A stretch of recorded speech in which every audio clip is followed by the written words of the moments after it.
नमस्कार दोस्तों, मैं कुलदीप एक बार फिर से आपका हार्दिक अभिनंदन स्वागत करता हूं आपके online platform KD Chanakya centre पर। साथियों, जैसा कि आज हम बात करने जा रहे हैं वो देख रहे हैं junior super TET. Junior super TET जैसे आपका एसएसटी का हो सकता है, हिंदी का हो सकता है, लेकिन जो साथियों आज हम बात कर रहे हैं, हम कर रहे हैं मैथ्स और साइंस की। ठीक है।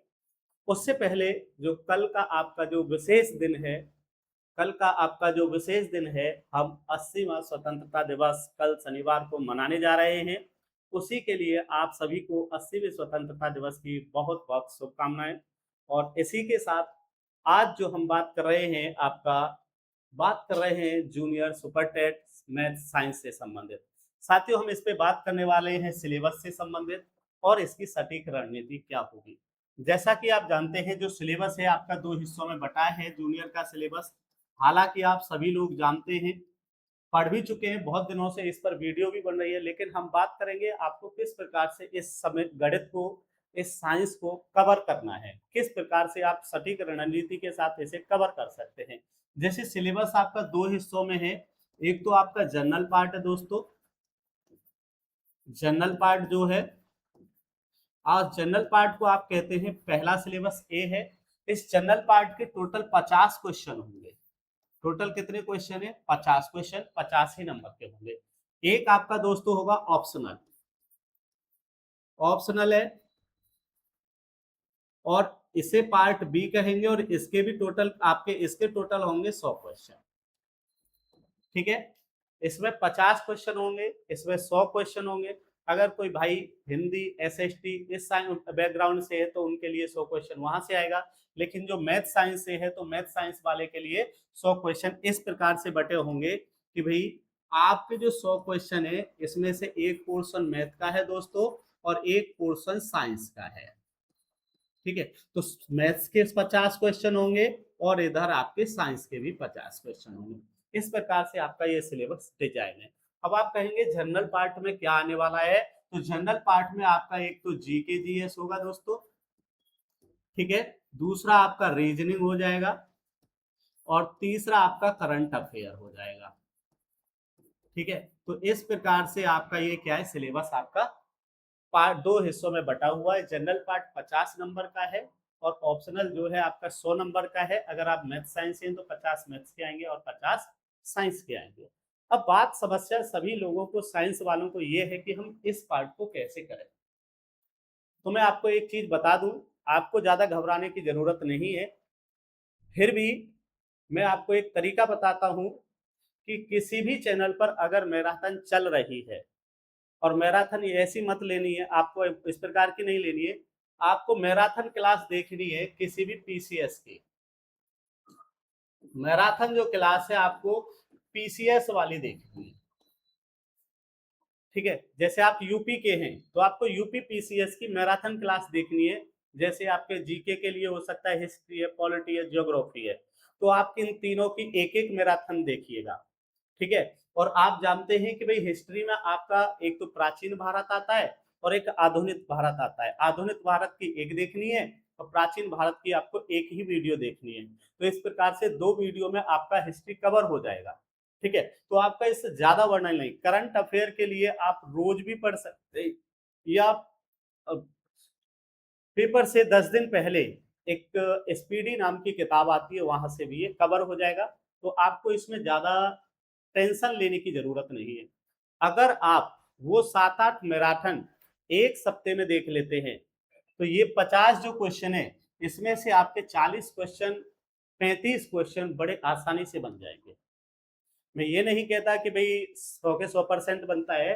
तो अगर आज से ही आप इस मैराथन को, आपकी टोटल 7-8 मैराथन बनेंगी, 7 से 8 बनेंगी हरी सब सब्जेक्ट को मिला के।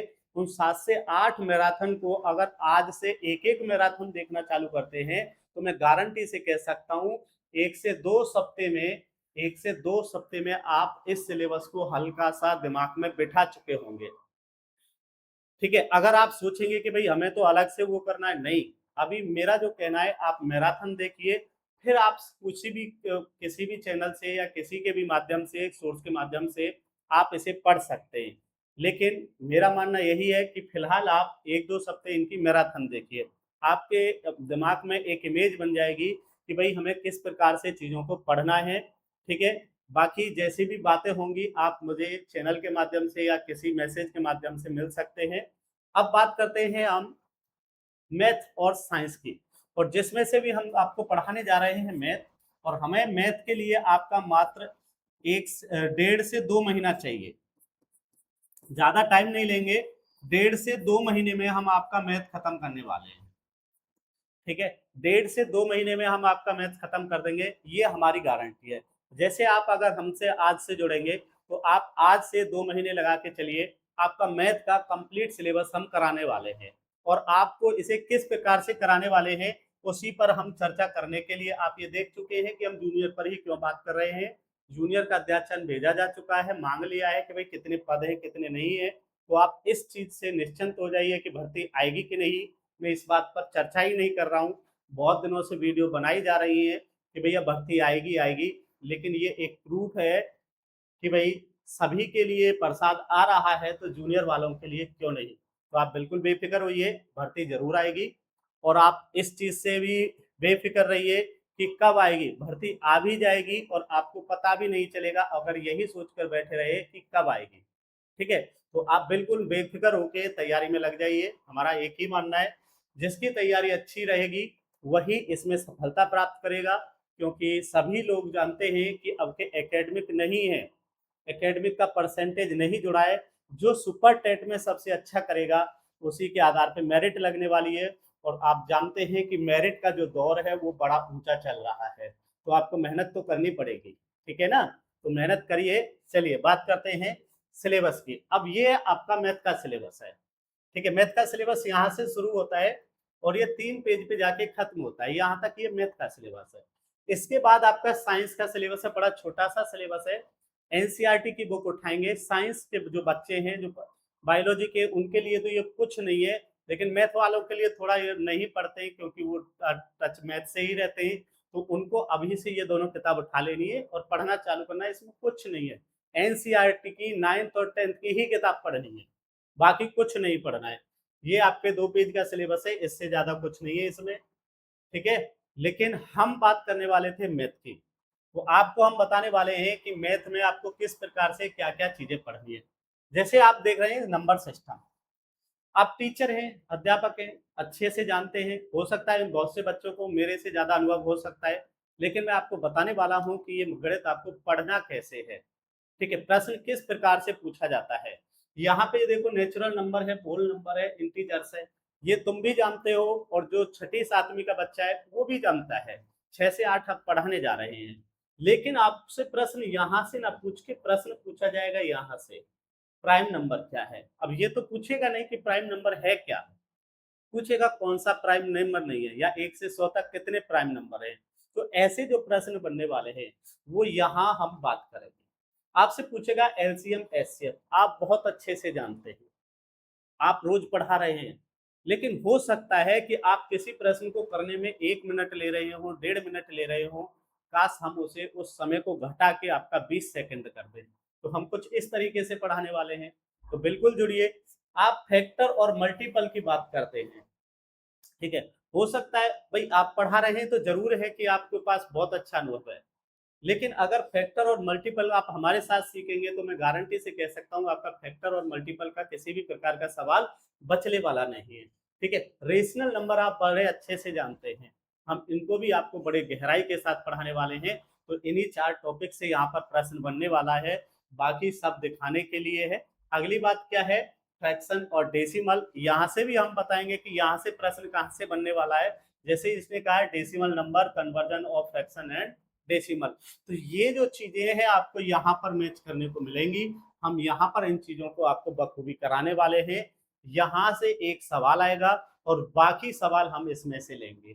ठीक है, तो यहाँ जो आपका परसेंटेज है, जो भाई परसेंटेज अच्छे से जानता है, वो आपका जो एक टॉपिक और आएगा परसेंटेज के साथ प्रॉफिट लॉस, तो समझ लीजिएगा जिसका परसेंटेज अच्छा है प्रॉफिट लॉस उसके लिए कुछ नहीं है।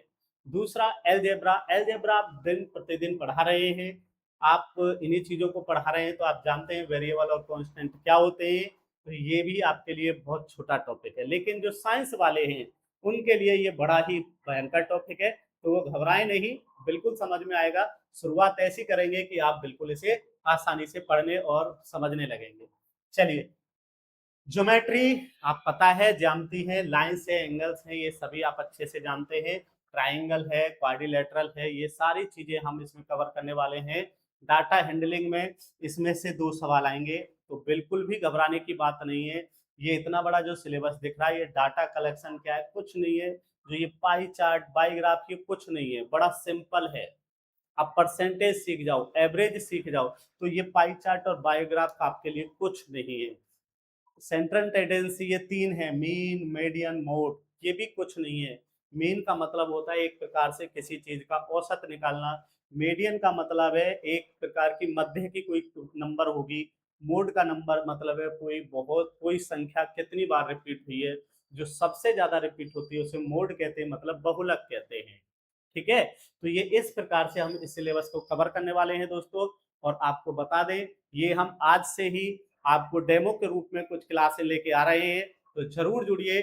और किसी भी प्रकार के नोटिफिकेशन के लिए हमारे चैनल को सब्सक्राइब कर लीजिए। नमस्कार, जय हिंद, वंदे मातरम।